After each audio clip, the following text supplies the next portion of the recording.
Hello, today I'll be showing you how to download Steam in under 2 minutes. So first of all, go to your web browser and type in Steam. Then click on the first link. Here you want to click on Install Steam. And click on Install Steam again. Then save it to your destination. Once it's downloaded, you can open it up.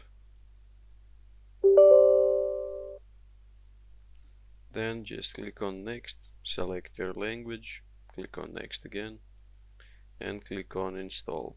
Since I have it installed, I won't be doing that. Once it has been installed, this window should be opened up. Here you can sign in and download any game you want. Thank you for watching, subscribe and leave a like.